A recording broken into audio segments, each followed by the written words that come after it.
ride for a night? Or does San Jose add to the pain? Running through oil country right now. We get you set for the Oilers and the Sharks right here on the Oil Stream pregame show. Hi, everybody. Welcome to the Oil Stream pregame show. Tom Gazzola and YouTube Trev with you. Matt Kassian, our game analyst, will be with us a little bit later on in the program. Great show for you as always. You can join the conversation. We highly encourage that.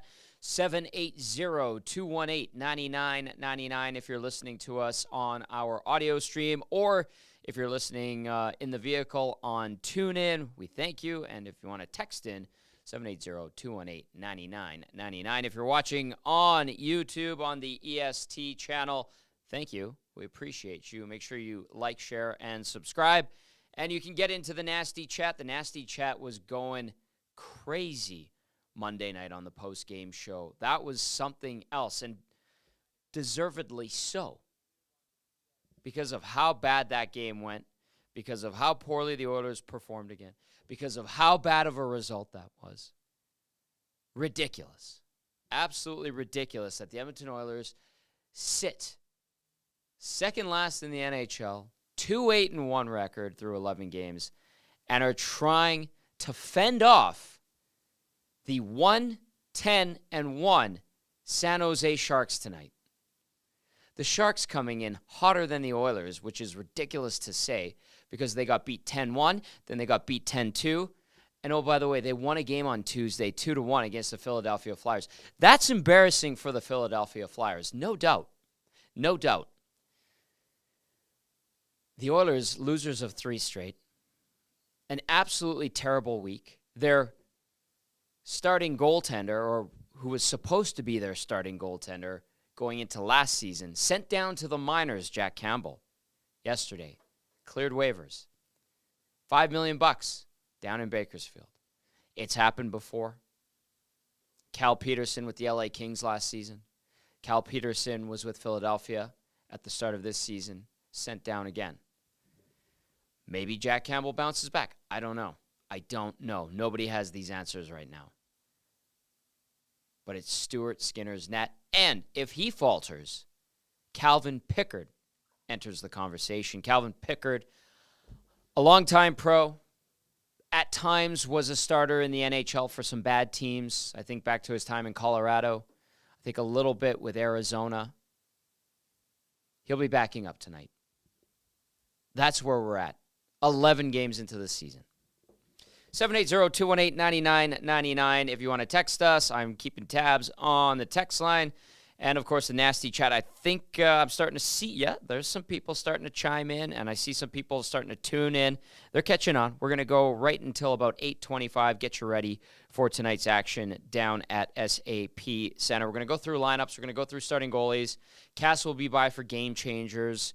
We'll also get to some audio and video from the locker rooms following the pregame skates today. We're going to hear from David Quinn and Jay Woodcroft first. That's coming up in about 15 minutes, 20 minutes or so from now. Then Cass. Then we'll go over out-of-town scores. Then we'll discuss how bad the season's been for the Oilers. Then we'll probably do question of the night right away, actually. It's a little kumbaya moment before the craziness begins. Let's bring in YouTube, Trev. How's it going, Tommy? Hey, buddy, doing good. Where are you at right now? It's battle for last place tonight. That's I'm laughing. You can't honestly, it doesn't make any sense. So I don't know. It's I want to see for sure they should be able to out battle the Sharks. I mean, just look at their lineup. We will look at their lineup. Yeah, shortly. for sure. Like their defense. Oh, it's atrocious. Like you think Edmonton's defense is bad. Like nah. Like at least we have names. Like common names. You know these guys. Like I'm pretty confident. I know like a good chunk of every NHLer. And I was looking at their defense. I'm like, who are you? Like, it's, for sure they should. I mean, they start strong again, and maybe they get a goal, and they, just continue off that and just build off that. That's what I'd like to see, and if you're going to do it, you're going to do it against a team that's let in, a lot of goals. And has only, I'm pretty sure still, Matthews, I read, has more goals. Yeah, so, absolutely. That is just laughable. And if the Oilers lose tonight, I don't know what I'm going to do. I don't know what's going to happen, Tommy. 14 San Jose Sharks have yet to register a goal this season. Yeah, that's 15 if you want to count Oscar Lindblom, who has yet to play a game. He's on the roster, has not played a game. If they lose, the Edmonton Oilers, to the San Jose Sharks, somebody said that this city's ready to riot. I think that was in the nasty chat. And I kind of laughed, and I was like, maybe. And I wanted to comment, but I just said, oh, mama. It was maybe Ross who said, this city might literally implode if the Oilers lose tonight. And I said, oh, mama. I don't think they will. However, when you think that they're going to do something, they generally do the opposite. Yeah. They had a great opening 10, 11 minutes the other night. They got the lead, 1-0. Subsequently, pissed it away. Yes. Yeah. 19 shots for, 1 goal. 4 shots against, 2 goals against. And that's just been such a common theme all season long.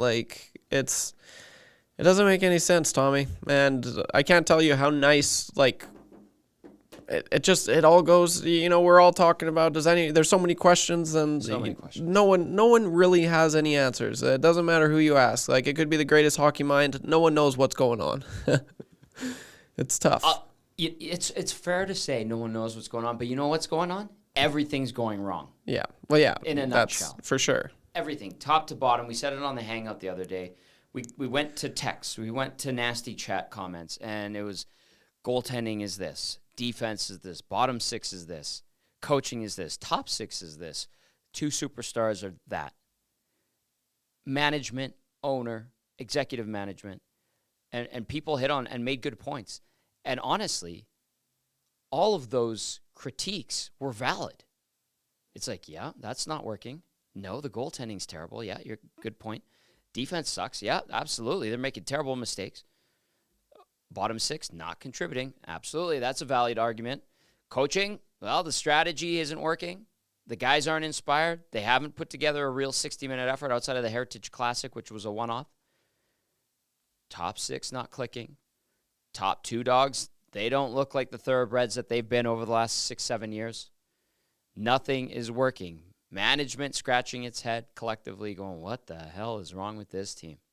So all of those comments, all of those criticisms from everybody texting in, nasty chatting in, on our lovely shows and our daily programming, you can't really go, boy, that's wrong. All of it's valid. All of it's valid. Anyway, let's get to a couple of texts before we get into starting lineups, and we will show you and tell you about what YouTube Trev was explaining to us about the San Jose Sharks and their roster over there. It's not pretty. And you wonder why they're 1-10-1? You'll quickly understand when I give you the lineup for the Sharks.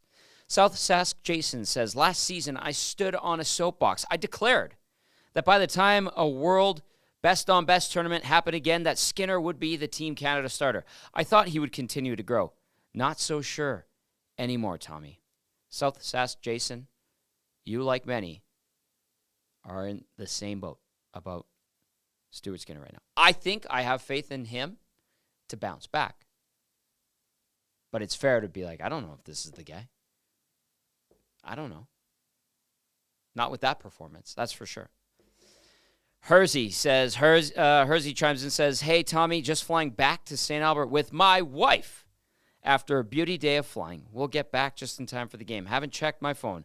Who's starting tonight? Hersey, we got you, buddy. We got you. Here's what's happening lineup-wise for the Oilers. This is how they skated. So we'll see if there are any tweaks. We'll update you as the show progresses, but this is how they skated at practice.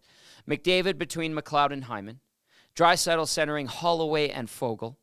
Ryan Nugent-Hopkins between Evander Kane and Sam Gagner. James Hamblin between Raphael Lavoie and Derek Ryan. On defense for the Oilers, Ekholm with Bouchard. Nurse paired up with Ceci. Kulak with Desharnais. No Matthias Janmark, day-to-day shoulder. Brown, day-to-day lower body. As for the San Jose Sharks,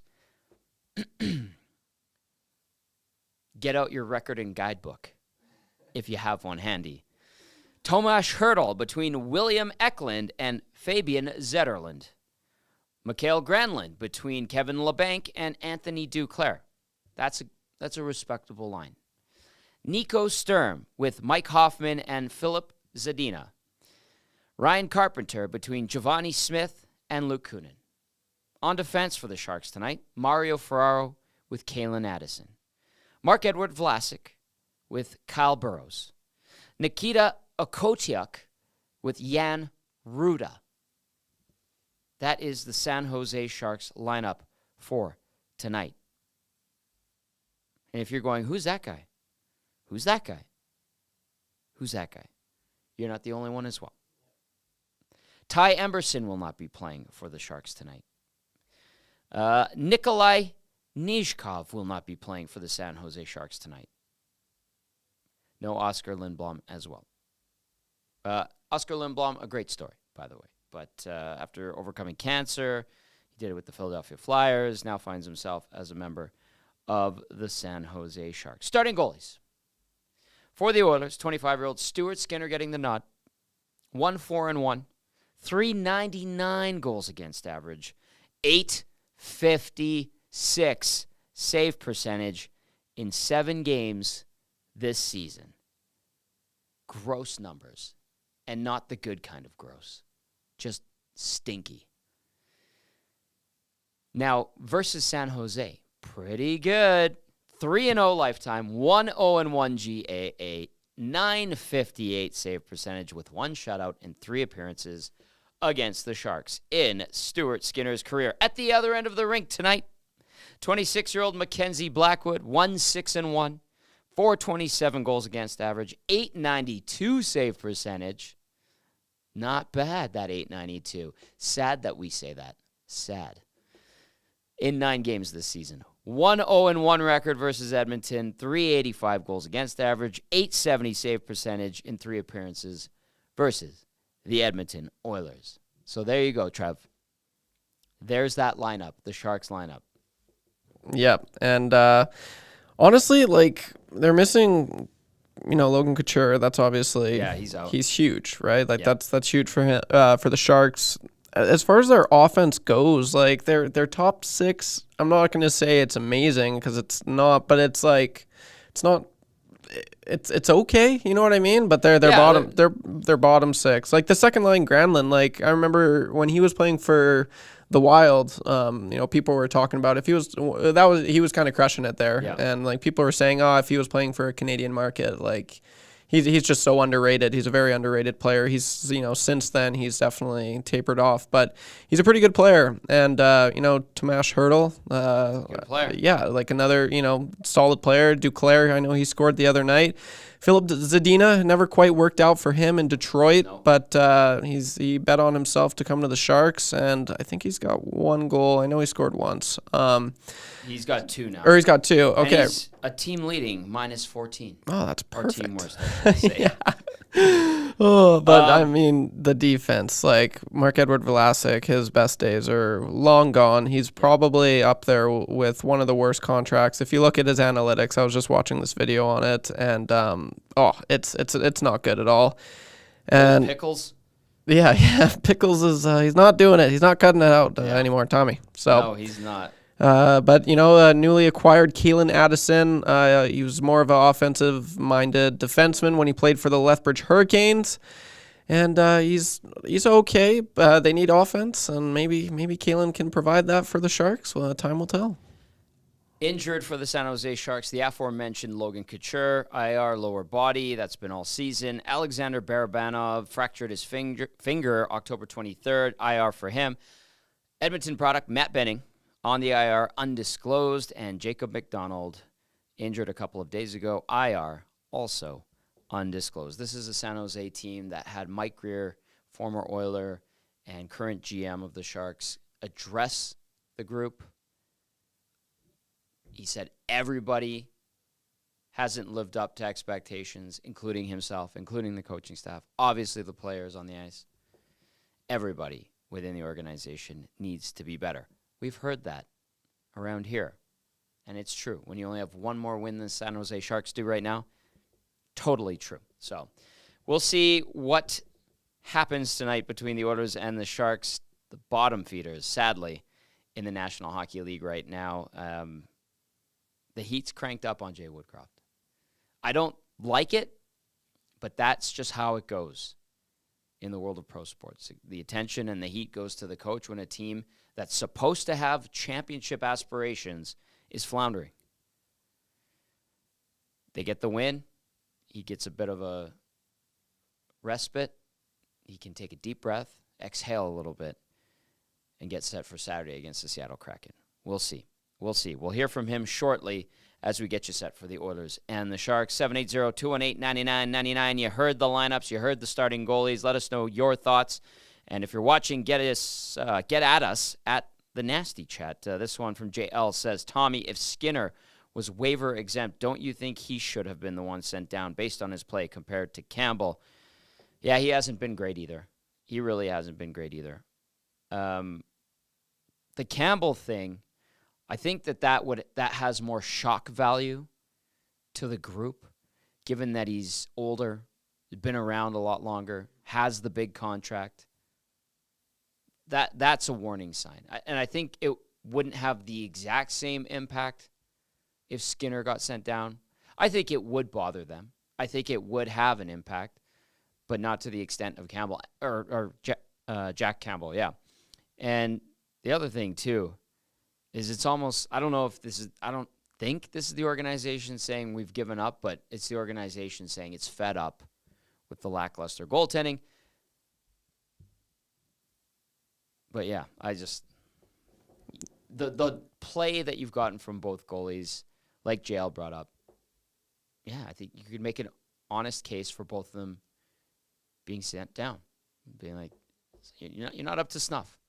But I also do believe that the organization has more faith in Stuart Skinner. And I understand why. This one from Inferior Woods says, any player not giving 100%, doing a flyby, not skating hard on the back check, should find his backside stapled to the bench. No more time for excuses. Inferior Woods, I am 100% with you. This coasting from the blue line in on a back check is ridiculous. We've seen it too many times. Missing assignments too many times right out of the gate. We saw it in preseason. They have not cleaned it up. VR Montenegro with the Valencamoose of yesteryear. Never again. Leave him be in Switzerland. All right, let's get to our first bit of audio. We're going to go inside the Oilers locker room down at SAP Center. We're going to hear from the head coach, Jay Woodcroft, as he's going to get set for tonight's tilt with the San Jose Sharks as he prepares his team to snap a losing streak and get back into the win column. By using a term that you always use, unshakable belief. What you've seen from this team so far, what kind of allows you to kind of uphold that term whenever you use it? Well, certainly there's been grounds for optimism in our game, but I think, one thing, when your record is what ours is right now, you also have to have a realistic view of where you're at and where your game's at. I do think we have a very strong belief in our group, but your walk and talk have to match. And, as I said, there has been some grounds for optimism, but when we talk to our team, we do it with candor. We're very candid about where we're at, what needs to improve. And, we get an opportunity to do that tonight versus a team in San Jose that's going to work very hard and push us in certain ways. Would balance be the correct term to use in looking at the new look lines and the lines and pairings that you're deploying here? Well, we're no different this morning than we were in Vancouver. We're the same lineup that we had in Vancouver, and we're rolling them out the same way. There was, as I said, there were some good things in that game, specifically our start. And I think when you have 12 forwards in the lineup, it lends to that ability to come one line after another. Is that important for you? Sorry, Bob. You got 12 guys here now to use, 12 healthy guys. Does that make it, I don't want to say easier to coach, but is it a more traditional game of hockey when you're running 4 lines? You know what I would say is that having 12 is nice because we're not dressing a short lineup. We're not overtaxing anybody. Doesn't mean everyone still gets an equal amount of ice time each game. It's a different feel? Yeah, but I think we have the people here that can play any type of game under any type of circumstances. And, I think that look certainly gave us a level of balance to that first 10, 12 minutes in Vancouver. And there were some good things, and we're going to look to build on those heading into tonight. Sorry for interrupting. Jay, last year at the deadline, you made the move for Ekholm, and that provided an opportunity for Evan Bouchard to. Is it a comparable situation here with Jack going down and the opportunity for Stewart to sort of grab it here over the short? Or is that a little off? What do you think? Well, certainly it's an opportunity for Stewart. I mean, he'd be the first one to say that, he's got more to give. But our team has more to give. It's not on one person or one position. That was a card that was played the other day because we're 2-8-1. No one's happy about that. All these players are proud people, and to see some teammates go down to the American League to shake the tree, in order to shake the tree, that doesn't make anybody happy in there. And that's Jack, that's Philip Broberg, that's Adam Ernie. No one likes to see that, but at the same time, the business that we're in is a results-driven business. And if we're required to shake the tree, then that's what we're going to do in order to find some results. I think we're there, but we'll see tonight. As I said, our talk and walk have to both match here tonight. It's only the second week in November. Does this feel like a really big, important game for you guys? I think all games are big. The 2 points are on the line, and I don't want to underplay any game or overplay any game. 2 points are on the table tonight. That is what's up for grabs. We want to make sure we play the game the right way, and if we do, that goes back to Tony's question about belief. We do have belief in our players, but it's time to see it. Do you sense that the Campbell move was a big shakeup for the group, like within the room, like that they know that, I guess, more changes could be coming? Well, a popular teammate has been made to pay a certain price in order to shake the tree a little bit, and that's for him to go down and work on his game. I said this yesterday. I don't see Jack going to Bakersfield for him personally as all negative. I think there's an opportunity to refine some of his game, play a lot, and that's what the plan is for him. I believe that we'll see Jack again. I don't know when that will be, but anytime an established veteran, a popular teammate, is forced to go down to the American League, that's on all of us. That's a reflection of where our team record is. And as I said, no one's happy with where our record is, but our focus tonight is on the 2 points that are on the table. I think you pivoted after a shift because I think Ryan was with actually Draisaitl for the first shift that they were out there together, and then you moved Holloway up and kept him there. Derek Ryan. Yeah. So what did you see with Holloway during that game that you pivoted full time to him, and the opportunity again tonight in the same line? You know what? That was the plan heading into the game. I wanted to see, because the previous game, Holloway didn't play much. I didn't love the start to his personal game against Nashville, and the plan was give him one shift to see what was going on. But I think if you go back to the opening minutes of the Vancouver game, Derek Ryan took an elbow right to the nose, broke his nose, blood everywhere. So it accelerated that plan very quickly. But I thought that was Dylan Holloway's, might be his best game as an Oiler. I know he didn't score, but I thought he did a lot of good things. He was all over the chances. Now it's on him to build on that. And for him to play with Draisaitl, I think there's some natural gifts there that those two can work off of each other. And Fogel's a good complement as well to that line. So that Vancouver game's coming down to a close. It's getting away from you. Yeah. McDavid's the guy that is visibly pissed off and doesn't like losing, and he's in guys' faces and he's pushing and he's shoving, and Hyman's fighting for him. Yeah. Do you have other guys in this lineup that should be doing more of that too? Well, we take pride in having a pack mentality. You're going to pissed off we shouldn't be happy with where our record is. Obviously, in the play you're referencing, it led to a 4-on-4. As that 4-on-4 went on, Connor ended up getting a penalty, but I didn't think it was a penalty. I thought it was He drilled that guy. Yeah, Good play. Yeah, he came. There was a play at the net. The guy stopped up and he finished his route. I didn't see anything wrong with that. Now, are there more guys that can be brought into the fight, so to speak? Sure. Yeah, I think nobody's happy with 2-8-1. But as I said, walk has to match the talk, and we have to play with a certain level of passion and urgency that we know is in there, but it has to come out minute after minute, shift after shift, period after period. I know what happened last game, but why Ryan McLeod on the wing? What do you like there? Well, I hadn't loved his start to the season. We talk about people owning those things. He'd be the first guy to say that. He missed all of training camp, and for a younger player, that's a tough ask. We've had experience with Ryan before on the wing when I tried to find him ice time when Dave Manson and I first came up. He's played with both of those players in the past, and I thought that might have been one of Ryan's top games of the year as well. He found himself in some scoring chances. He didn't score, but we'll see how it plays out here. All right, there's Jay Woodcroft, head coach of the Edmonton Oilers. Rather upbeat and chipper as his team gets set to take on the San Jose Sharks. The Sharks, obviously a terrible start to their season at 1-10-1. The Oilers not that much better at 2-8-1. The Oilers have rattled off 8 straight wins against the San Jose Sharks and are 9-1 in the last 10 versus the Sharks. Throw that out the window, I guess, for tonight. It's going to be all hands on deck for the Oilers, and we'll see if they can get back into the win column. If you're just joining us, here is the anticipated lineup from the Oilers and the Sharks. And you heard Jay Woodcroft talk a little bit about Holloway and Foegele with Draisaitl. So McDavid with McLeod and Hyman. Draisaitl with Holloway and Foegele, like we just said. Nugent-Hopkins with Kane and Gagner. Hamblin between Lavoie and Ryan. That's how they skated at practice. Ekholm with Bouchard. Nurse with CC. Kulak with Desharnais. No Janmark, no Brown for the Oilers. As for the Sharks, Tomas Hertl between William Eklund and Fabian Zetterlund.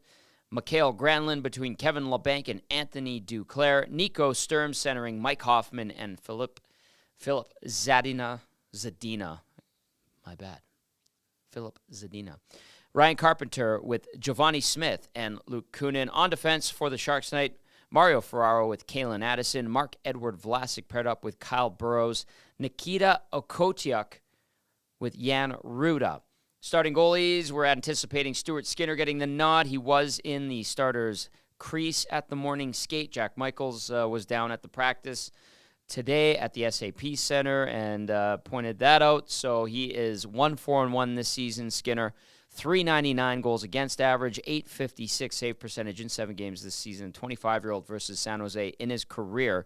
3-0, 1.01 goals against average, .958 save percentage with 1 shutout in 3 appearances against the Sharks. And at the other end of the rink, we're anticipating 26-year-old Mackenzie Blackwood, who has a 1-6-1 record on the season. .427 goals against average, .892 save percentage in 9 appearances this season. Lifetime versus the Oilers. Blackwood has faced the Orange and Blue 3 times. He's got a 1-0-1 mark with a .385 goals against average and .870 save percentage. Let's dip into the inbox, 780-218-9999. This one from Colorado Rusty, all the way from Denver. Thanks for tuning in, Colorado Rusty, and thanks for texting in.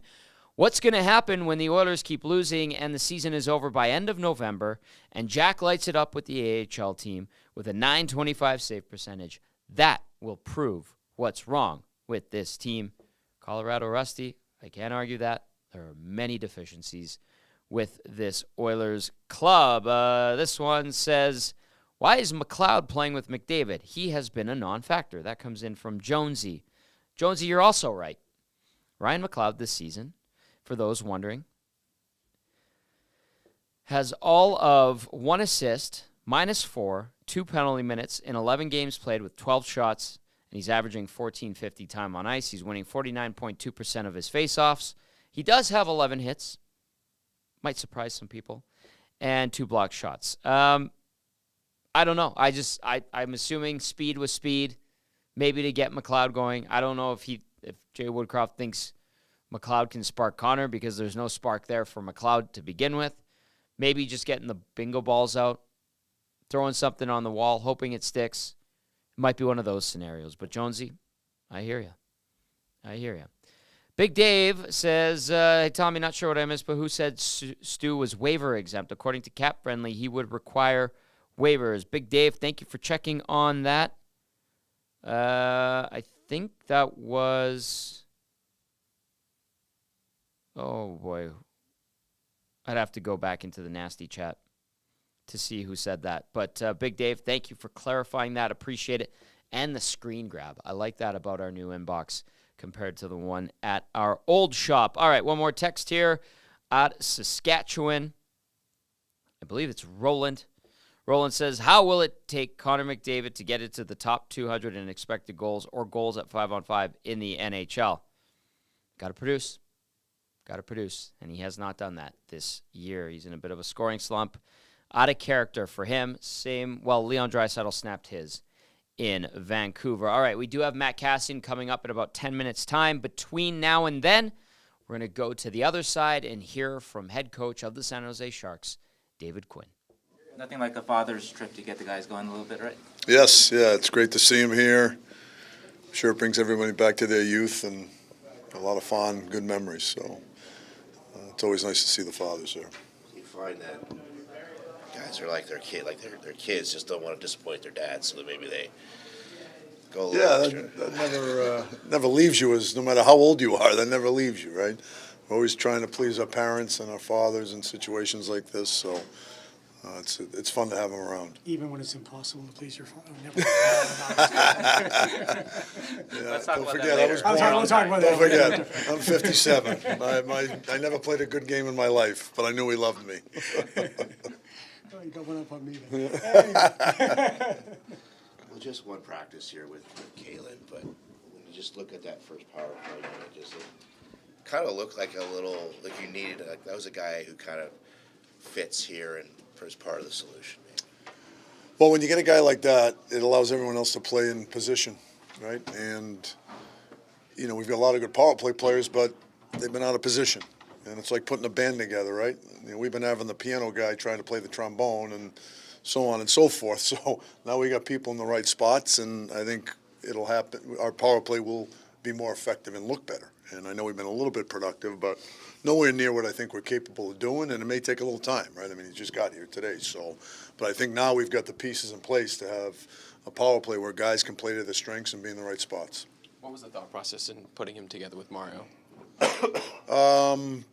When we put all the pairings together, it just looked like the best pairing. So with him coming in, it looks like Emberson is out. Is that true? Yeah. And me and Shay were talking for it. It felt like that his last game was his best game. I assume he won't be out of the lineup too long. Right. What did you see from Emberson's last game? He's done a lot of good things. The lefty-righty thing is real at our game. It is so real in the National Hockey League. And, as you go through it, we got a bunch of guys in similar situations, so sometimes it's game-driven, who you're playing and whatnot. So, I'll be honest with you, 2 hours ago he was in.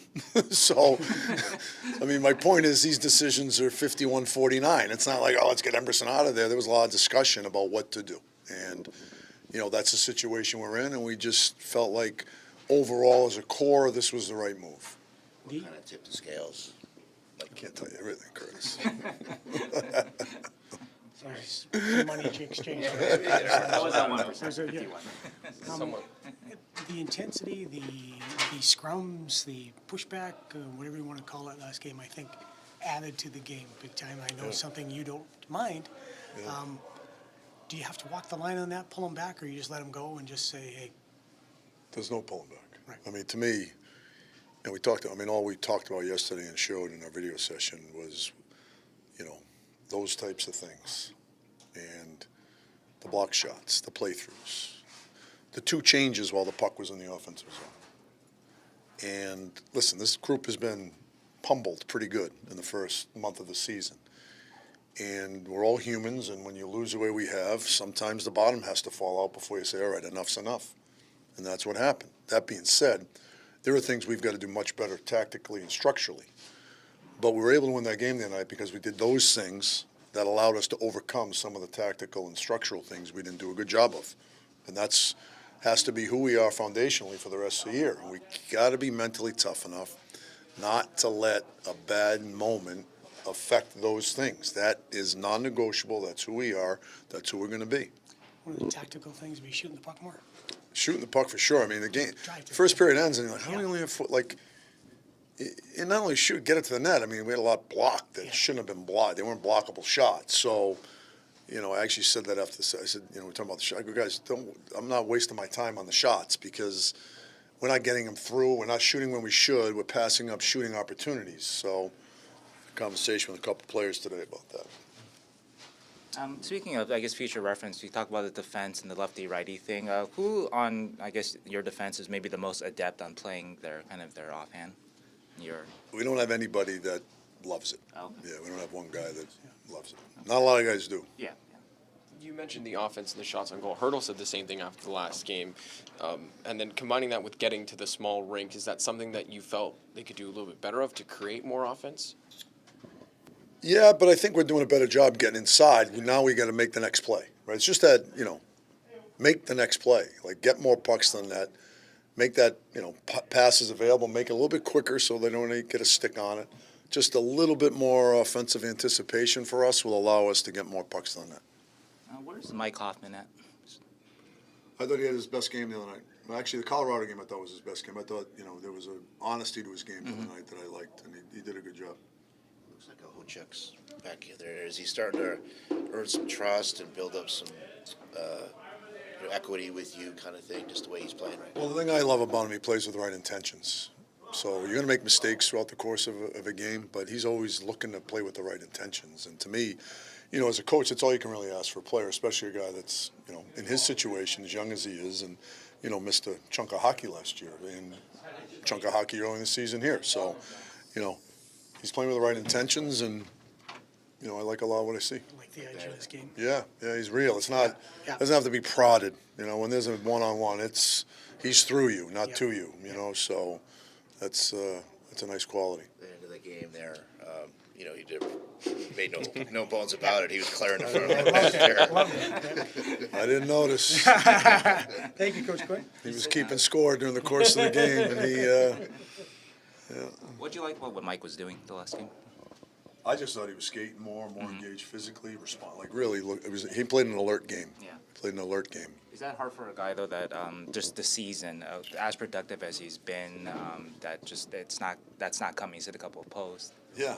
I mean, listen, he's been a scorer his whole life. I can imagine there's a level of frustration in him, and sometimes you can become consumed with that and stop doing all the other things that the game demands. So I thought he did a real good job with that the other night of just doing whatever the situation called for, right? It wasn't about, getting down in the offensive zone and putting himself in a scoring position. I thought he played the situation that was in front of him and did a good job with it.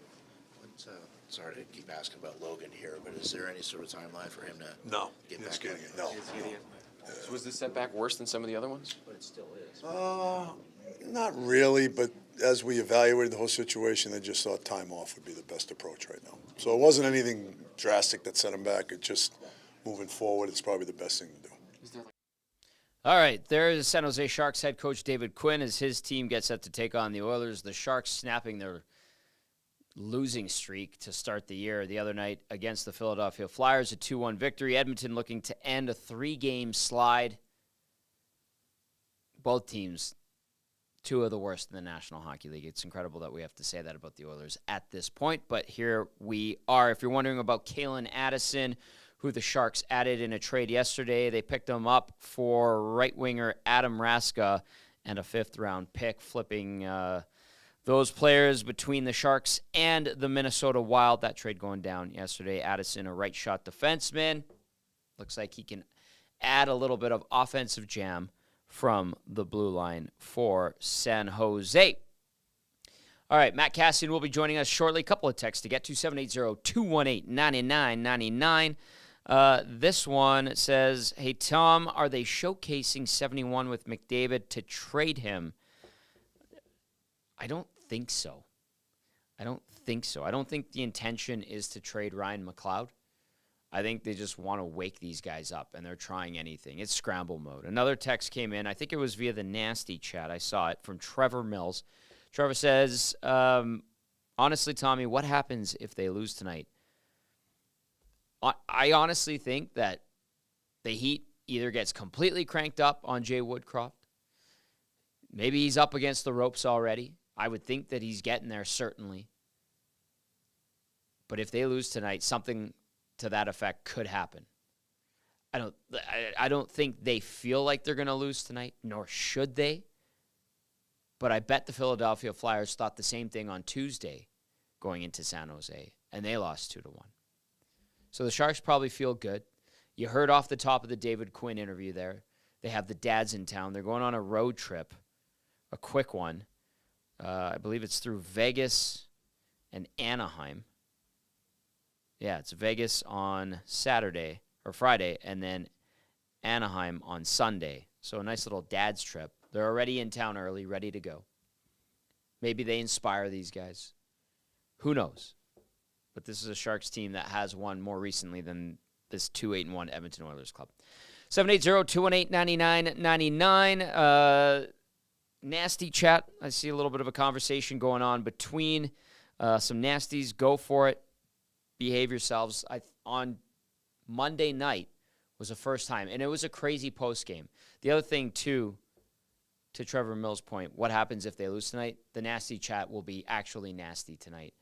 I had to mute and put people in timeout on the nasty chat because of stuff they were saying. Way over the line, so let's keep it clean. I know most of our, 99% of our listeners and viewers are really good, but this is a new element to our pregame show and postgame show with the interaction amongst yourselves. If you do see something, flag it, let us know. Trev and I, we will make sure, and even Matty Cassian, who's about to join us, will flag it and boot people out, because that's not cool. That's not cool. Time now to get to Game Changers with Matt Kassian, our game analyst, brought to you by Damon Bunting, RE/MAX Elite. Damon Bunting, consistent, top-producing realtor in Greater Edmonton and among RE/MAX realtors. He and his team would love to help you find that right home for you or make the move from your current home. If you're trying to get out of the market, if you're trying to get in the market, Damon Bunting's your guy. Check him out. DamonBunting.com or visit his Instagram at Damon Bunting Real Estate. And Cass, he is a donair connoisseur too. Yes, he is. Absolutely. No, he's got a great donair palate. Yes, I respect that very much. He's quite fond of the donair. YouTube Trev's very excited there. Yeah. You know what? I should have saved some for Trev, but because I'll do homemade donair on occasion. I think I mentioned this. I don't think I sent it to you, Tommy. I sent it to Dusty and Gager, but I did a smoked donair. Really? How did that turn out? It was pretty good. Yeah? It was pretty good. I'd like to try that. It was tasty. I liked it, but I thought of you, Trev. I was like, you could be another first at some point. Just get that man a smoked donair. Multiple types of donair. Yeah. He's had a donair in his life. Yep. I provided that to him about a week and a half ago. Still one of the best videos I've ever seen. I think that was a Nasty Club video, was it not? It was great. It might have made its way to the Nasty Club. So yeah. We got some text coming in. Dan says, huge donair guy. Love it. Huge. Love it. Huge donair guy. All right, let's get the Game Changers cast as we get set for the Oilers at 2-8-1. Ridiculous, honestly. Taking on the somehow more sad San Jose Sharks at 1-10-1. Cass, Trev also got a haircut, and he really likes your fresh cut. Why don't you just say it on the air? Well, I don't know. That's why I was doing this. I was like, that's what I was doing. Yeah, so leave a like. Cass has a fresh cut. Leave a like for Cass's haircut. You're looking real smash good. That like. Thanks, buddy. Of course, bro. Thanks. I you know what? I was feeling like a fuzzy, like poof ball, like my head. It just, well, Tommy, you know. And I'm I guess turning into a poof ball right now, yeah. Getting a good haircut, it's a good feeling. Feels good. It's a good feeling. Feels real nice. You feel fresh. You feel real. You feel like a human again. So it was great. Yeah, it looks good, bro. Trev's been dishing out compliments. He said someone had nice eyes today. Whoa. Yeah. Who are you talking about? EST glue guy, Jay. Oh, Jay. It's like he's just got the most gorgeous eyes ever. Oh boy, YouTube Trev, obviously very comfortable. Yeah, I'm willing to compliment anybody and everybody when Yep. he sees something nice. So there you go. You have a good heart, YouTube Trev. Thanks, man. Very Really kind. means a lot. All right, speaking of the complete opposite, as we get into Game Changers with Matt Kassian, number 1 tonight, Cass, blood in the water. There is blood in the water already, isn't there? Absolutely. The sacrificial move of Jack Campbell being sent to the Bakersfield Condors, just like a giant bucket of chum, just throwing it out there, just cloudy, and the Sharks, not the San Jose Sharks necessarily, but the proverbial Sharks, just absolutely swarming right now around the organization. They've tried to send a message, Tommy. They have really tried to send a message here with this Jack Campbell situation. And, heading into a game against the San Jose team, which you should win. Like, if we look on paper at these two teams, we're like, there's no way. No way. Like, if they play 50 games, San Jose wins 1. If we're looking at it purely on paper. But then we look at the real paper, and it's like, well, they're only 2 points apart. Yeah. And Edmonton could actually be in last place in the NHL if they lose this game. Like, it's quite a scary and unfortunate situation you have created for yourselves from this team. And the thing is lined up on the side of the boat, there's more buckets of chum. Oof. And you could just be pitching someone else out, and we don't know exactly what that could look like. It could be the coaching staff, it could be management, could be another player, could be one of your friends, your teammates. Like, this is mission critical, far and away for the Edmonton Oilers. So, there's a lot to lose in this hockey game. Yeah, there's a lot to lose. I don't know how much there is to win, because if you win, you still just only beat the San Jose Sharks, but there's certainly a lot more to lose by losing this hockey game. And Tommy, that emotional state and emotional level of this team, I'm interested to see how it is. Yeah. Because we have heard a lot coming out of the room. I don't know if you've played those clips yet, but of the, we weren't there for Jack Campbell, and we know we need to be better, and it's kind of our fault, and it's our fault. And as we said multiple times, and we started to hear this out of the Oilers locker room too, is the words only mean so much, right? It's not what you say here. It's how you're actually going to respond. And I mean, how do they respond tonight with their buddy, their friend, Jack Campbell getting sent down? What is the attitude going to be like? It's an interesting setup for a game that if we were looking at the start of the season, we probably like, it's going to be a whatever game. Right. We expect us to win, not a big deal. Absolutely. But boy, this storyline around this one is, as I said, that blood is in the water, and the Edmonton Oilers, you know what? They got to get a bigger boat. Well done, Cass. Someone texted this in earlier. I want to float it to you and get your thoughts on it. Why not Skinner instead of Campbell? And why is Campbell the right guy to do this to, as opposed to Skinner, who hasn't been great either this year? Yeah. I think if we look at the body of work across the last 2 years, it makes more sense. And Skinner's not clearing waivers. Yeah. So good point. And you don't want to lose Skinner. He still is future. Like you can't. And no one was going to claim Jack Campbell. Skinner would have got claimed in a heartbeat. Like you don't want to tell me that Carolina wouldn't have looked at that and been licking their chops. Right. Like there's a couple teams that would have jumped on it in a heartbeat. I also said that, and that was a total hypothetical, obviously, that text. I also said that I think it resonates more happening to an older guy. Yep. With a with ticket buddies, that he has with his friends. Yep. And it sends more of a shockwave than Stuart Skinner, even though Skinner, like you said, probably wouldn't clear waivers. And I think Skinner, I think it's fair to say, I don't think we'll have a lot of people disagree, probably has more of a high-end ceiling compared to Jack Campbell. It's just where he's at. Yep. It's just where he's at. Both of them, though, all-star goaltenders. Campbell did it when he was in Toronto. All right, number 1 was blood in the water. Number 2, Cass, swabbing the poop deck. There's been a lot of poop this year. I don't think actually, like, I'm pretty sure actually swabbing the poop deck was you're getting the deck wet so it doesn't set on fire when you launch cannons. But I guess that kind of applies in this situation too. Is like, you know, you don't want to burn your own ship down.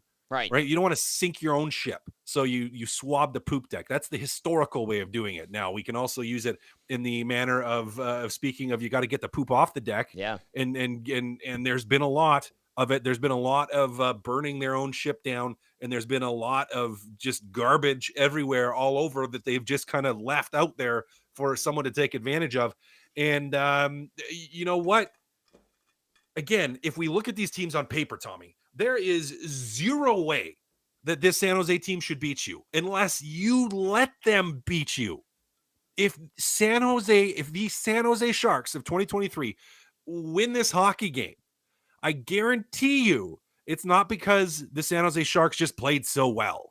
It's not because the San Jose Sharks earned it. And it's because the Edmonton Oilers served it up on a platter and said, here you go. Have some. Have another backdoor tap in. Yeah. Here you go. Have another 2-on-0. Here you go. Have another 2-on-1. Have another 3-on-1.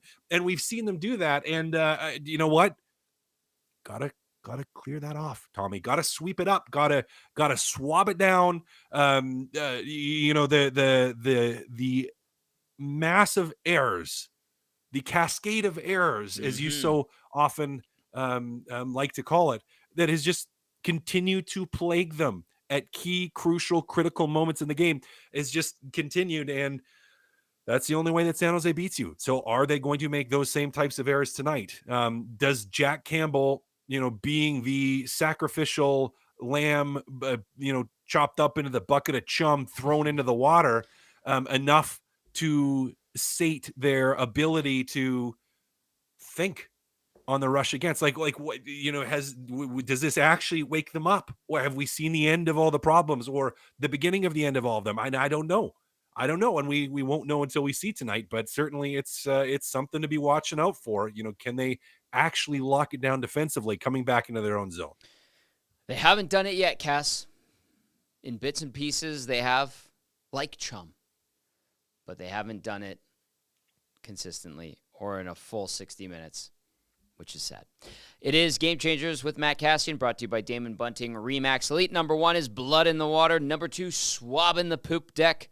Number 3, depth charges, Cass. Yep. The depth of the lineup still hasn't found a way to get overly involved. Yeah. But against a team in San Jose that doesn't have a lot of depth, you know, what is the depth actually going to do? You know, we've seen some positive things from some of the guys. You know, I've liked Kane's game the last little bit. Not that he's even really a depth player. No. But you know, I've liked Kane's game. I've liked Gagner's game. I like that he tried to block a shot with his face the other day against Vancouver, like quite literally face first. Like he's still a gamer, and I absolutely love it. So those guys, you know, we want to see some production from them, but I'm looking more at, you know, the Ryan McLeods and the Dylan Holloways of the world here. Right. So players that are typically or currently have been classified as your depth pieces, you know, your third line guys, that are now going to get an opportunity rolled out onto the Edmonton Oilers top line. A huge opportunity for these guys, and they have to come out and they have to execute. They have to contribute. If they're going to play on those lines, they need to find a way to help spark the offense that has just been missing, particularly on the rush. So for Dylan Holloway, you know, can you be that solid net drive when Draisaitl has the puck? For McLeod, can you move the puck to McDavid and use your speed to open up the ice for him, draw the defenseman back, give McDavid an extra quarter step of space that he needs to actually make something happen, whether it be a shot or a pass or whatever the situation may be? You know, can he get on his horse and turn some pucks over and be disruptive? Both of those guys on the forecheck. I mean, your depth players, Tom, are going to get an opportunity tonight, a few of them, to play a very, very important role in, I mean, every game right now is the most critical game of the season, but in by far and away the most critical game of the season thus far, because it's a game today. So, you know, the depth players, real important today. Want to see how those guys do. How do they actually respond to this opportunity? You know, hopefully they rise to the occasion and come out there with all kind of P&D and are jumping and jamming, and can really make something happen. Cass, speaking of depth players, speaking of a guy like Ryan McLeod, we had a text come in earlier that asked, hey, are they showcasing 71 with McDavid to trade him? I said, I don't think that that's the intention at all. His value right now would be minimal. He has 1 assist. He is, I think, 11 hits on the year. His shot totals aren't great so far this season. Ryan McLeod is a -4 with 2 penalty minutes, and he's got 12 shots on the season with those 11 hits and 1 assist through 11 games. I don't think they're showcasing anybody right now. No, they're just looking for they're just looking for answers. Yeah, they're looking for answers. What would the rationale be if you could surmise it? Putting McLeod with McDavid, because I threw a couple things. Speed with speed, maybe just trying something because you've exasperated all other options. What do you think it is, or could I be? think it's speed with speed. I think kind of what I mentioned in the game changer there, which is where I think the thought is, because McDavid hasn't really been able to generate off the rush. And 5-on-5, that's where he usually generates. And I think the thought is, if you put someone with speed there, either for a middle lane drive or even if he's on the far side of the ice, if you have another player attacking with speed to try to push the defenseman back to respect, someone else on the ice too, it could, again, if it's just that quarter step or that half step, the defenseman is backing up to give McDavid the extra space gap wise because someone else is flying through the middle with speed. Well, then you may be able to open up the ice a little bit in front of McDavid and to create some offense, to generate off the rush and to actually do something. So I think that's mostly what it's about. To me, it's trying to get that speed and maybe a portion of it too, to say, hey, we're trying to get Ryan McLeod going here, and putting him in this and giving him an opportunity could be helpful in doing that. 780-218-9999 or the Nasty Chat is where you can hit us up if you have any questions or comments that you want to float to myself, Matty Kassian, or YouTube Trev even. There's a text that came in. Cass, I want to get your thoughts. It's from Bison Mask Guy. I haven't heard from Bison Mask Guy in a while. Bison Mask Guy. I feel like I know where this is going to go. I'm going to float it out there. Bison Mask Guy was always contributing back in the 1260 days. So Bison Mask Guy, good to hear from you. And he asks, I wonder if the Oilers miss a guy like Puljujarvi, a guy who is very disruptive in the neutral zone / defending the rush. Signed, the Bison Mask Guy. Cass, please. I don't think you miss Puljujarvi that much. Do you miss Bjugstad? Yes. Do you miss Yamamoto in a lot of ways? Yes, I think you do. The little things that he used to do that the we little talked things about. that I talked about them all the time, and everyone always poo-pooed all over me for it. But I just truly believe he was very defensively responsible. Yeah, he couldn't pull the trigger offensively. Yeah, he struggled in some ways. Absolutely. Around the net and bearing his opportunities. I get that. And I get why people were upset with that. But he was always defensively responsible, and always in good positioning. Rarely got caught out of position and coming back in his own zone. Do I think they miss that? Absolutely. Puljujarvi, hey, there's a reason he's not really playing. Yeah.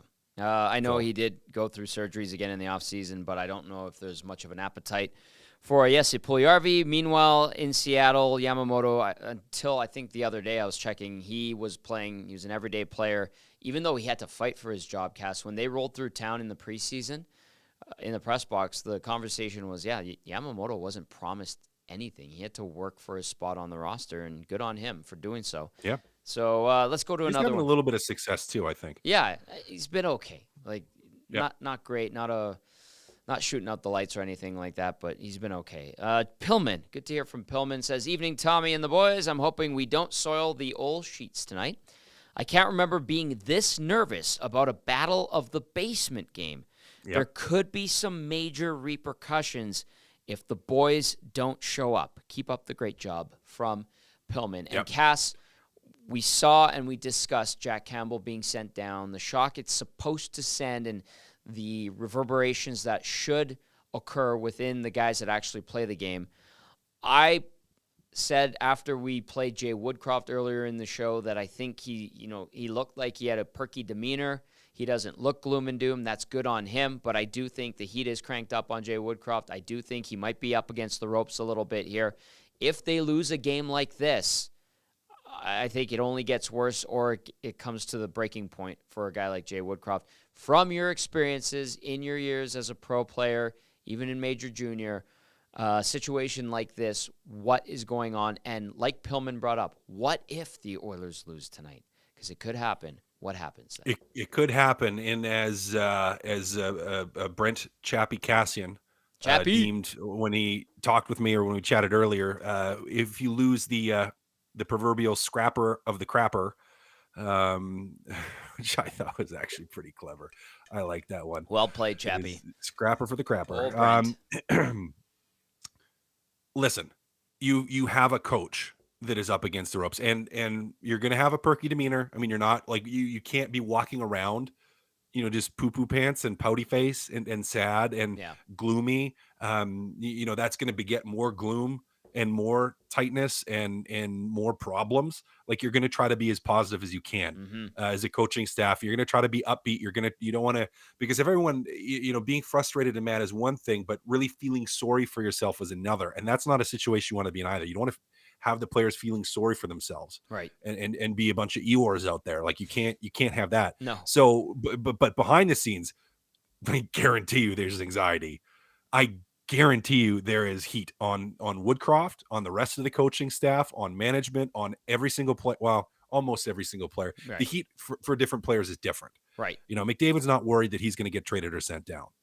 Draisaitl's not worried he's going to get traded or sent down. Nurse is not worried he's going to get traded or get sent down.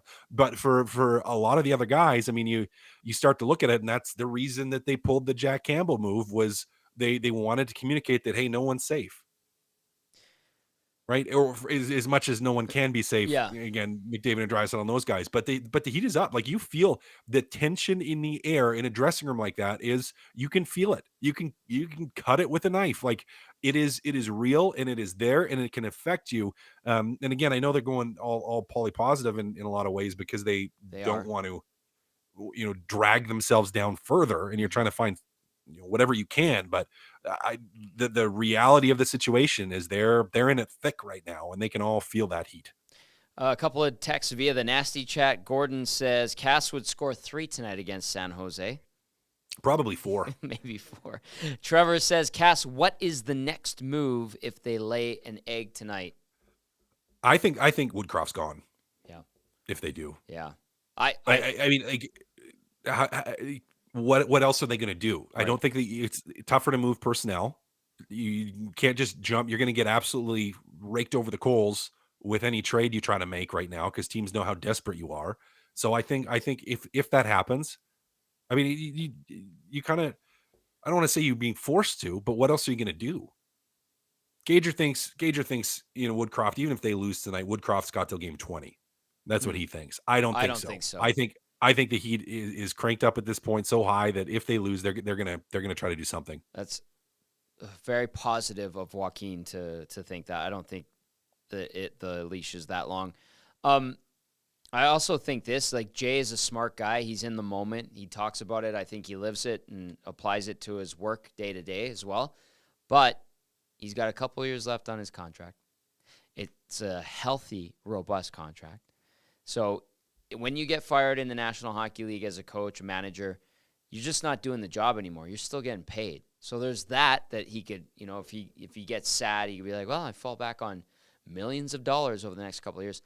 And the icing on top is somebody will probably give him a chance again in the NHL. Oh, probably. Absolutely. Yeah. So he's got a couple of things going for him if he becomes a sacrificial lamb. I don't think it's going to happen. That's my take on it. But if they lose tonight, or if they win tonight, I don't think it's going to happen. If they lose tonight, I do think it could happen. But I also think that Jay, after, the shock, if it were to happen, that he were to be let go, would take a deep breath, step back, look at his overall life scenario, and be like, he'd be fine. He'd be fine. Yeah, I don't know. I don't know about the rest of the team. Well, there's a lot of problems with this team. There was a text that came in from, I believe I'll pronounce it, Abriv. Maddie, how do you fix the Oilers' conversion percentage on high danger scoring chances? They are second worst at 9%. Vancouver, number 1, clicking at a 30% rate. Yeah. Oh, and we're talking about getting scored on, correct? Yeah. Or conversion about conversion scoring, percentage on high danger scoring like chance, taking positive advantage. conversion. Yeah. Yeah. Creating offense. You talk about sticking the sticks in the toilet and flushing them. We talked I about mean, that like game 6 of the season. I know. think. Well, but Yeah. it's continued to be an issue, which It is why really- you see that percentage so low. Is they haven't found ways to pull the trigger when they should be pulling the trigger. And I don't think it's just been goalies making unbelievable saves. They've fanned on shots. Mhm. They've missed the net. It's been an epidemic of missing the net. They don't on take the far side in shots. particular. Sometimes they don't take shots and they try to look for the prettier play instead of shooting it from a high danger chance. Like there's been a lot of that. I mean, for as cliche and non-robust as this answer ends up being, the answer is you bear down and you put the bloody puck in the net. Like that's, you bear down and you put the puck in the net. That's the solution. Yeah. And there's no like technical, like you need to do this or tape your stick different or do that. It's like, no, you have to, as a collectively, as a group and as individuals, you have to bear down and finish your chances. You have to bear down and finish your chances. And is it simple? Yeah, it's simple. Is it hard? Yeah, it can be hard to do. It takes an immense amount of focus. It takes that intentionality that we talk about. Absolutely. And there's a lot of that intensity that we don't see at times. Like it's that the level of being engaged to be focused enough to be able to bear down on those chances hasn't been there. And that's what they need to find. Jenna via the nasty chat says, I'm wearing camo sweats and a camo hoodie in case I have to hide from this game later. And just to let you know, the teams are on the ice for warm-up. Our friend Curtis Pashelka from the San Jose Bay Area News Group does confirm it will be Stuart Skinner between the pipes for the Oilers. Mackenzie Blackwood at the other end of the rink for the San Jose Sharks. All right, Cass. Let's see what happens tonight, pal. Let's see what happens. Anything else? Let's see. I don't know. No, I trying to hold fast hope, Tommy. Trying to hold fast hope. So I'm just like, I don't know how I'm going to be after the game, especially since like, let's look at it. This is going to be a later one. Yep. And a later post game show. Yes. Like it's going to be great. If they win and play a great game, it's going to be fun. Yep. We're going to have a lot of fun on the post game show. If they lose, I didn't have any words last time. I'm just going to be a mess. Like, and I'm going to be tired too. So it's like, I'm going to be tired and it's going to be just an absolute mess. Yeah. Maybe I won't feel tired because there's going to be too much adrenaline. I'm just going to be upset and angry. Man. I'm hopeful, Tom, that they control it from start to finish. I'm hopeful that we see that passion. I'm hopeful. Yeah.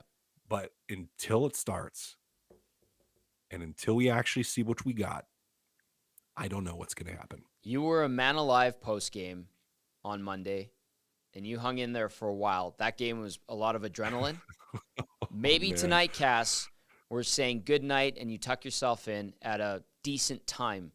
Because with they a take smile care on of my business. face. There That you would go. be great. There you go. Let's hope for that. We'll see if that transpires tonight. Cass, fantastic work as always, my friend. We'll catch up with you on the post-game show. Thanks, buddy. Look forward to it. That's our game analyst, the one and only Matt Kassian, with Game Changers, brought to you by Damon Bunting Remax Elite. Looking to get into the market or sell? Check him out, DamonBunting.com, or visit his Instagram at Damon Bunting Real Estate. All right, we are going to go back down to San Jose. And we are going to hear from the players. On the Oilers side of things, Sam Gagner spoke earlier. He'll be playing on a line with Evander Kane as well. With Evander Kane and Ryan Nugent-Hopkins. For a second there, I thought Draisaitl, but that is not the case tonight. Gagner with Kane and Nugent-Hopkins. Here's Sam Gagner.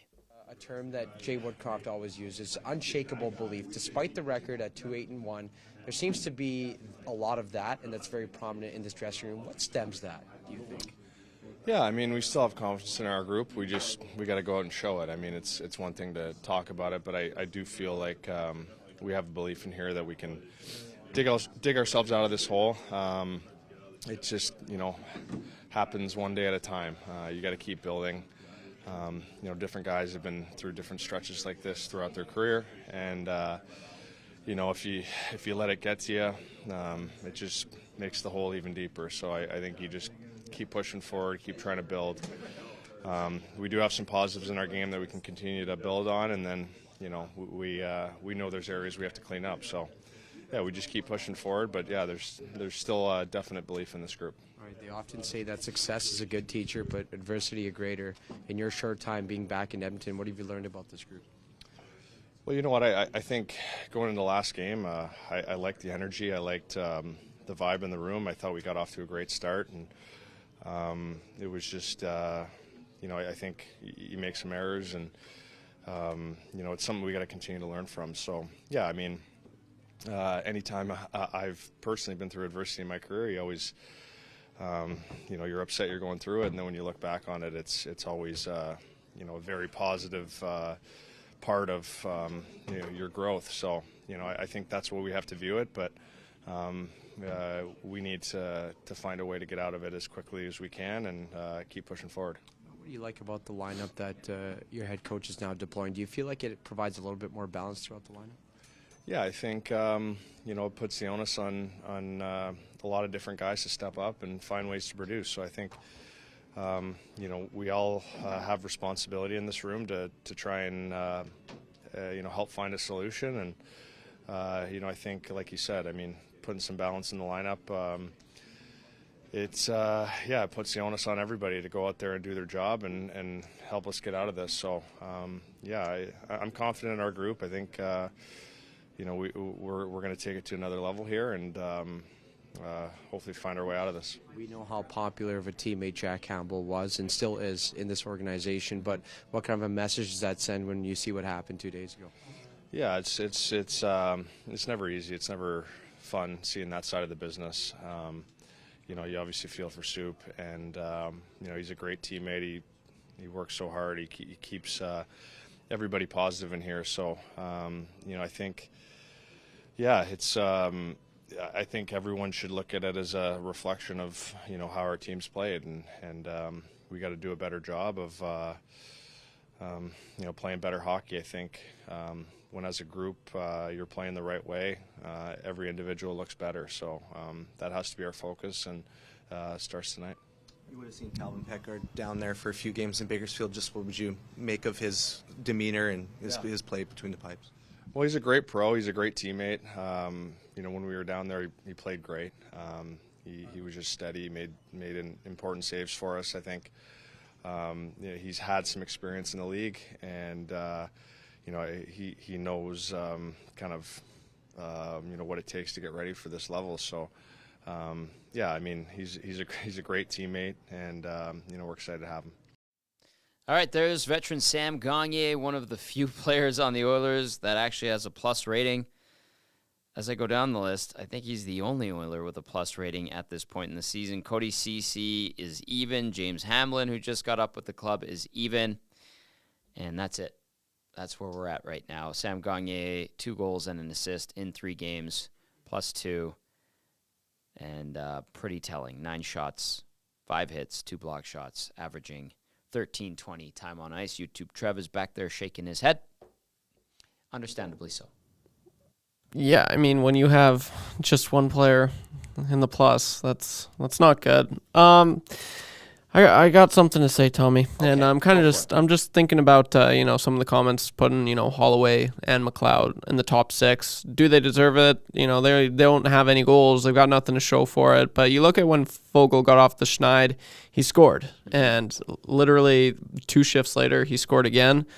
1 goal could go such a long way with pretty well all the forwards right now. Like the fact that Vinny Desharnais has more goal. And has a goal. So I think that's one thing that they're really trying to do.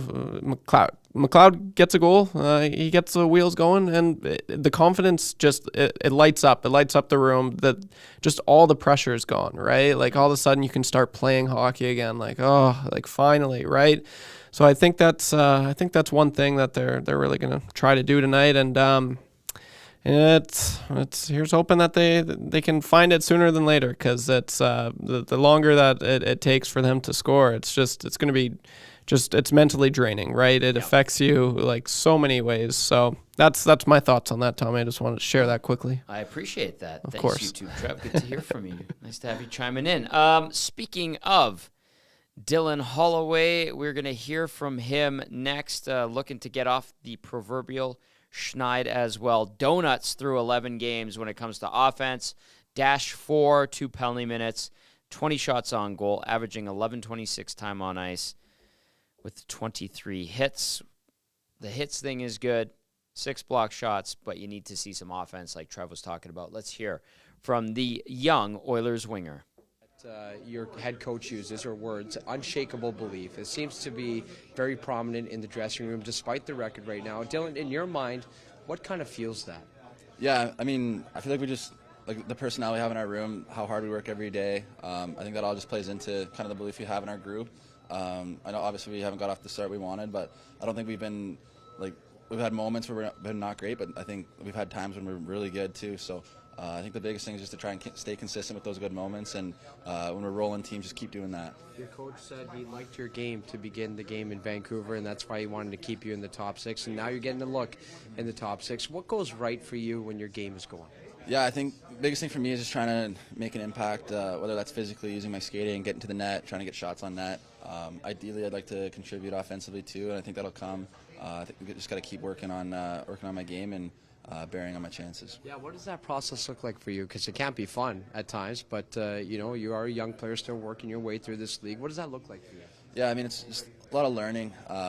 Obviously, it's the best league in the world, and guys are so experienced. You're playing against veteran guys that have been in the league for 10 plus years, so they know the way, and you kind of just gotta learn from it, watch guys, and then when you get your opportunities, try and capitalize on them. I know nobody, including the group in the locker room, didn't have this team going 2-8-1 in the opening 11 games, but what have you learned most about this group through this tough stretch?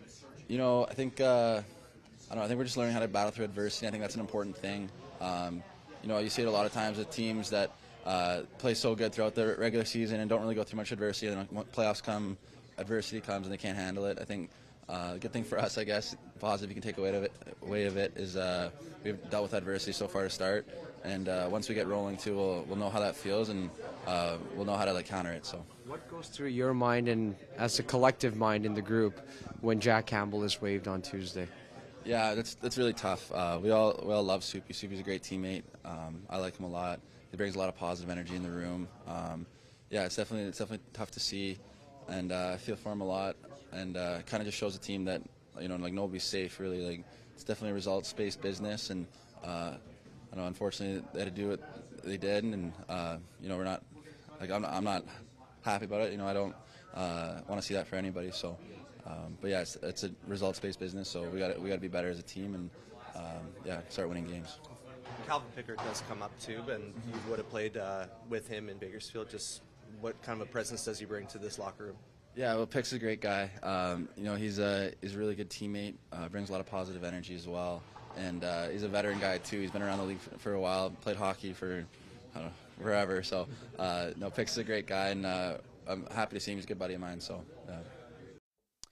There's Dylan Holloway looking for his first point of the season. He will be on a line tonight with Leon Draisaitl and Warren Foegele. Speaking of Jack Campbell, he is starting tonight for the Bakersfield Condors in Abbotsford as they take on the Canucks. So Campbell right back to work down in the AHL. We'll keep tabs on how things go there for you, and certainly follow up on tonight's post-game show. Keep those texts coming in, 780-218-9999. This one from Hontario Momes says, this game feels like playoff anxiety, and it's a lose-lose situation. They win, expletive, great. You beat an AHL team. You win by anything less than 5 goals, it's embarrassing, or you lose. Hope they're feeling real guilty and bad, an absolute consciousness-killing rookie night. Hontario Momes with that one. A little jumbled up at the end. I try to clean it up. Hontario Momes.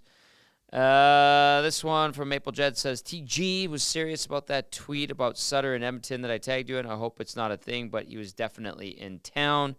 Maple Jed, I'm not sure what the business or pleasure or leisure Sutter was enjoying in Edmonton. I mean, he still farms not far from here, so I think they're in and out of Edmonton and Calgary and Red Deer quite a bit. Could be something, could be nothing, but we shall see. If that were to become a thing, this is just speculation here to make sure that people are aware. If that were the route the Oilers wanted to go, if they should remove Jay Woodcroft from his position as head coach, I think it would be a bad one. I don't think that's the right guy for you. Just saying. That's my 2 cents. Others might disagree. Not the right guy. I couldn't agree more. Like, you look at what was going on in Calgary last year and all the complaints the fans had. He wasn't playing, it was always the vets. It was always the vets, the bigger guys, and we're talking about, I mean, there's a lot of, skill and speed that McLeod, even though they're not contributing, but for sure, if Sutter was behind the bench, I don't even like saying that, those guys wouldn't be getting any ice time. And I don't even know who he would play right now. VR Montenegro via the nasty chat says, Farm Fair is in town, yo. Good point. He's probably doing that too. I'm going to use the Tales of the North quill and do my impression of 4-H, the cow thing, where they tap the leg. Yeah. The cow raises the leg, then they go to the other side, they tap the other leg. And that's nice. I remember in Lloyd, when I was anchoring news, before I got to the anchor desk, I was a reporter out in the field, and they're like, you're doing an agricultural story. And I was like, great. I've never been on a farm before, even being a kid from Edmonton. And they're like, what? And I was like, yeah, I've never been on a farm before. And they're like, well, okay, you go out and do this story. So I did this story on fertilizer out in Saskatchewan. And the news director, Stacey Comer, who's at CITL, CKSA Lloydminster to this day, she's awesome. Absolutely tremendous. Calls me in the next day. She's like, can I talk to you about your story yesterday from that fertilizer farm? And I was like, yeah, sure. She's like, great story. Really got the essence of it. For someone who's never been on a farm, you did great. And I was like, thank you. I appreciate that. That's awesome. Contributed. I was very new there. Yeah. And she goes, one last thing. What the hell is potash? Potash. Oh, that's awesome. It was a story on potash. Oh. Okay, I was going to say, I've never heard of potash either. And I called it potash like 17 times.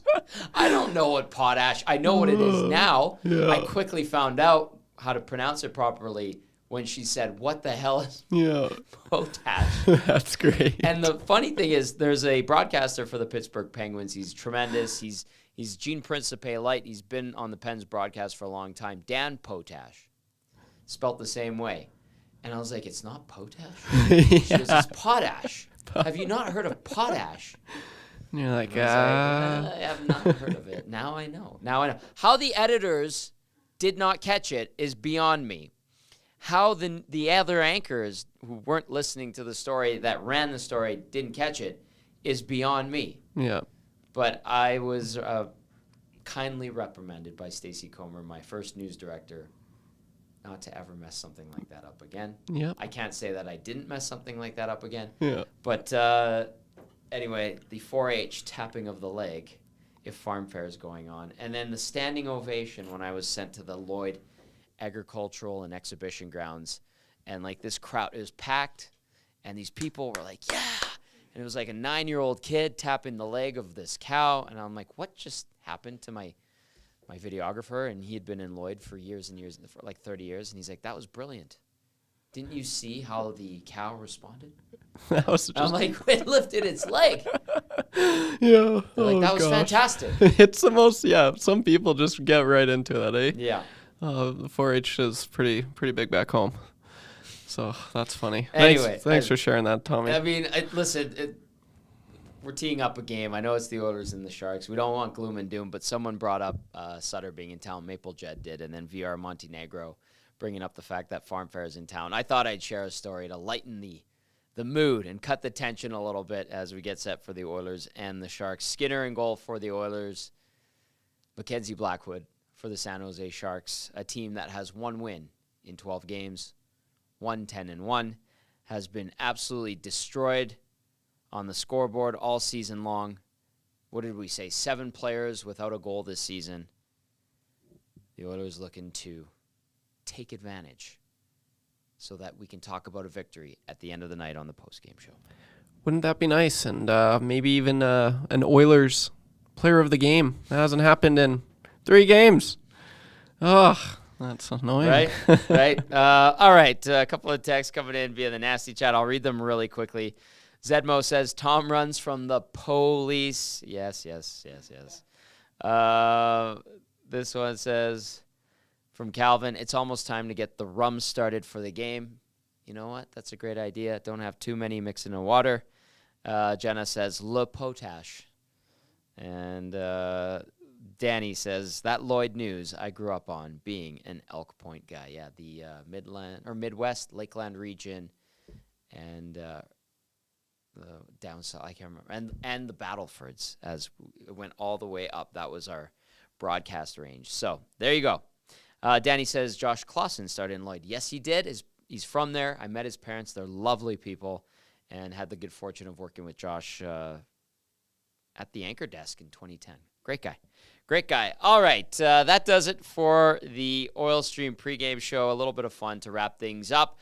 To everyone who tuned in via the YouTube channel, thank you so much. Smash that thumbs up button, please, and thank you. And if you haven't already subscribed, please do that as well. If you listened on our audio stream or via TuneIn, we appreciate you. And as always, you can hit us up via the inbox,